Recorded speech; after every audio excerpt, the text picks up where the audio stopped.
عدی بن حاتم جو تھے نا، یہ حاتم تائی کے بیٹے تھے، بادشاہ کا بیٹا تھا، زمانہ بڑا دیکھا تھا، بڑے بڑے وزیروں مشیروں، ساری زندگی اعلیٰ سطحی وفود سے ملاقات ہوئی۔ عدی حضور کی بارگاہ میں آئے، مسند امام احمد بن حنبل میں موجود۔ تو اسلام پر ابھی غربت کا دور تھا، چند لوگ مسلمان ہوئے تھے، نبی پاک علیہ السلام نے فرمایا عدی کلمہ پڑھ لو۔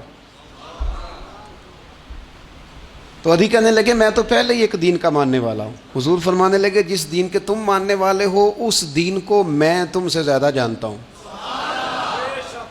حضور فرمانے لگے جس دین کے تم ماننے والے ہو اس میں کیا یہ لکھا ہے کہ مال غنیمت کا چوتھا حصہ کھا جاؤ؟ کہنے لگے نہیں، تو فرمایا کھا کیوں جاتے ہو؟ عدی کہتے ہیں چونکہ یہ ہمارے اندر کی بات تھی بادشاہوں کی، تو میں نے فوراً سر تسلیم خم کر دیا، میں نے فوراً سر جھکا دیا، میں نے کہا آپ بات ٹھیک کر رہے ہیں۔ حضور فرمانے لگے اب اگلی بات بھی کروں یا رسول اللہ فرمائیے؟ فرمایا پتہ ہے تم دین کیوں نہیں قبول کر رہے؟ یہ بھی مجھے پتہ ہے۔ یا رسول اللہ کیوں؟ فرمایا تم دیکھتے ہو کہ دین کے ماننے والے غریب غریب لوگ ہیں، تم دیکھتے ہو کہ ابھی یہ کمزور ہیں، تم دیکھتے ہو کہ مکے والوں نے مدینہ طیبہ سے پریشان کر کے مسلمانوں کو نکال دیا ہے، یہ غریبی دیکھ کر بظاہر اسلام کی کمزوری دیکھ کر تم کلمہ نہیں پڑھ رہے؟ حضور فرمانے لگے عدی مقام حرا کا نام سنا ہے؟ بڑی دور تھا علاقہ، وہ مقام حرا کا نام سنا ہے؟ عدی کہنے لگے حضور سنا ہے پر وہ جگہ دیکھی نہیں۔ محبوب فرمانے لگے سن، میں وہ وقت لے کے آؤں گا، میرا دین اس طرح نافذ ہوگا کہ ایک عورت مقام حرا سے اونٹنی پہ اکیلی بیٹھے گی اور اکیلی آئے گی اور آ کے بیت اللہ کا طواف کرے گی، سوائے اسے اللہ کے کسی کا خوف نہیں ہوگا، رب کے علاوہ کسی سے نہیں ڈرے گی۔ یہ دور آئے گا، تو دیکھ رہا ہے کہ صرف مکے پہ حکومت نہیں دنیا پہ مسلمان چھا جائیں گے۔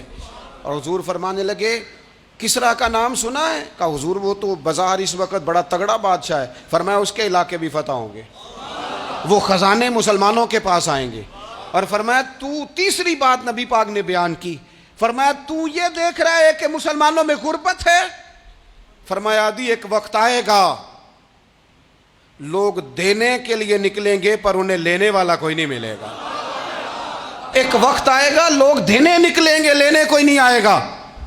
عدی کہتے ہیں کہ میں رسول کریم کا کلمہ پڑھ کے مسلمان ہو گیا، اب پھر زیادہ دور نہیں گزرا، عدی رویا کرتے تھے، حاتم تائی کے بیٹے عدی رویا کرتے تھے اور رو کے بتایا کرتے تھے لوگوں وہ جو حضور نے فرمایا تھا نا بی بی حرا سے چلے گی اور طواف کرے گی، وہ بی بی میں نے اپنی آنکھوں سے آتی دیکھی، میں نے اس تنہا عورت کو حضور سید عالم کی پیشن گوئی کے مطابق بیت اللہ کا طواف کرتے دیکھا، اسے سوائے اللہ کے کسی کا ڈر نہیں تھا۔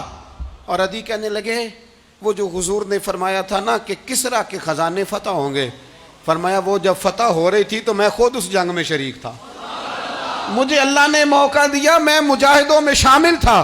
اور فرمانے لگے تیسری پیشن گوئی رہ گئی ہے، مجھے امید ہے وہ بھی پوری ہوگی۔ حضرت عمر بن عبدالعزیز کے زمانے میں آ کے وہ دور بھی آیا کہ لوگ زکوٰۃ دینے نکلتے تھے، لینے والا کوئی نہیں ملتا تھا، لوگ کسی کو غریب سمجھ کے صدقہ دینے لگتے تھے، وہ کہتا تھا بھائی لے جا میں تو رات خود دے کے آیا ہوں، لوگ دینے نکلتے تھے لینے والا کوئی نہیں۔ اسلام کی فطرت میں قدرت نے لچک دی ہے، اتنا ہی یہ ابھرے گا جتنا کہ دبا دو گے۔